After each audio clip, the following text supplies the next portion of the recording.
I now request the Honourable Minister for Education, Law, Legislative and Parliamentary Affairs, Land Revenue and Disaster Management, Government of Sikkim, Shri Kunga Nima Lepcha, sir, to kindly share his thoughts. Kindly, sir.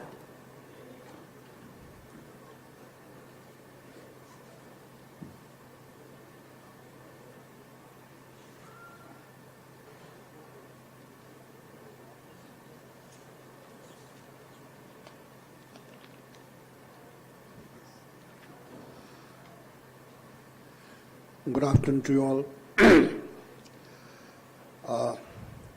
It is a great privilege for me to be representing the state of Sikkim, which is a very small state with a population of barely 8 lakhs and an area of 7,096 square kilometers.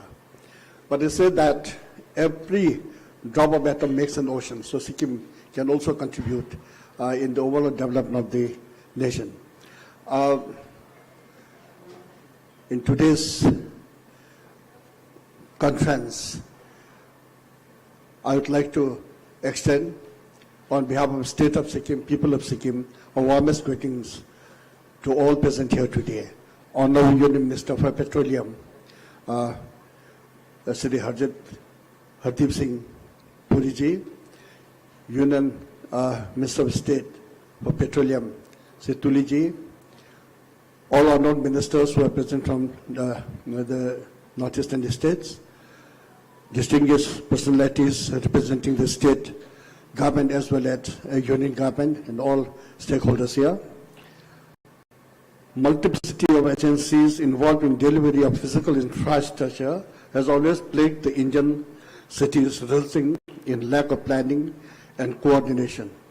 For example, once a road is constructed by one agency, other agencies dig up the already constructed road, again for activities like laying of various utility services, including underground cables, gas pipelines, etc.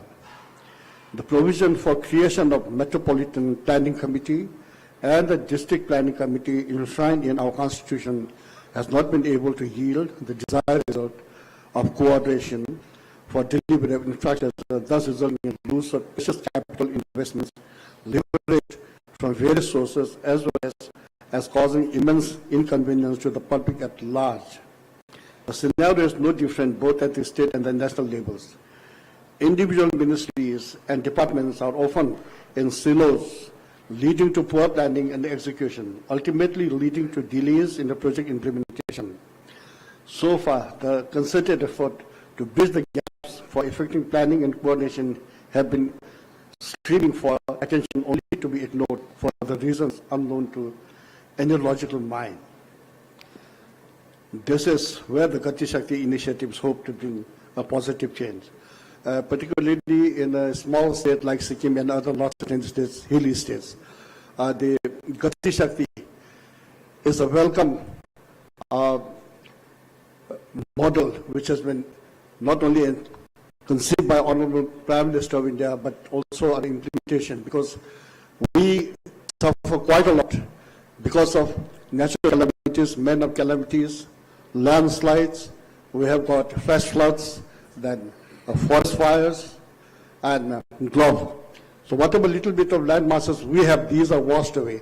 In the process, what happens is all these implementing the infrastructure development gets constrained. However, the GatiShakti, which has now come to stay, will be able to enable us to go ahead with the implementation of the scheme in the right direction.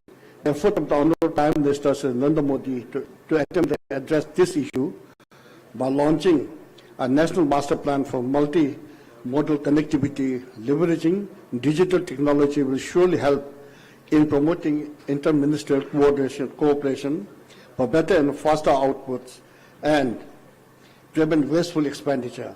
The initiative taken by Honorable Prime Minister is also expected to ensure sustainable connectivity, which is key to development and prosperity of our country. The proposed mapping of existing and future connectivity infrastructure envisages shaping India into the business capital of the world. The integrated and seamless connectivity for movement from one mode of transport to another envisioned by GatiShakti has huge potential to revolutionize whole development process in our country.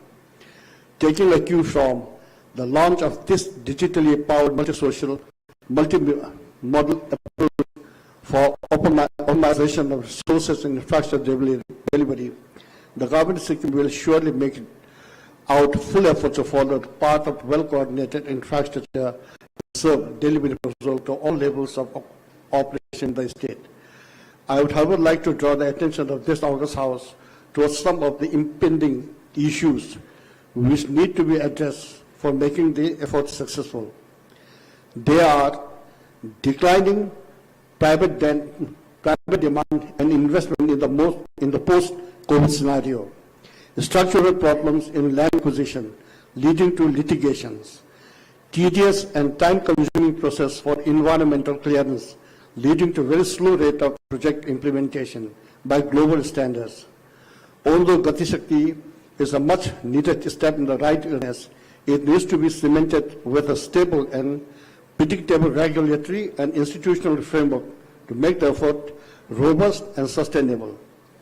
On behalf of the government of Sikkim, I would like to congratulate Honorable Prime Minister Shri Narendra Modi, the Honorable Minister of Petroleum and Gas and Housing and Urban Affairs, Sir Hardeep Singh Puri ji, and the entire team behind this well-perceived and much-longed intervention.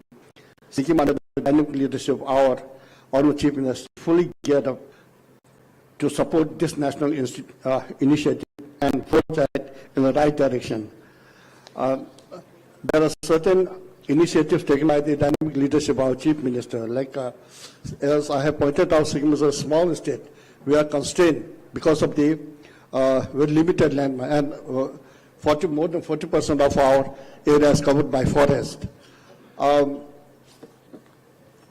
One of the important steps which has been taken, initiated by the Honorable Chief Minister, the State Government of Sikkim, is construction of tunnels in different phases. I think this construction of tunnels in the hilly states like Sikkim will facilitate in easy communication, not only for the common people, particularly it will help in the transportation of defense man and material, besides reducing the cost for transportation.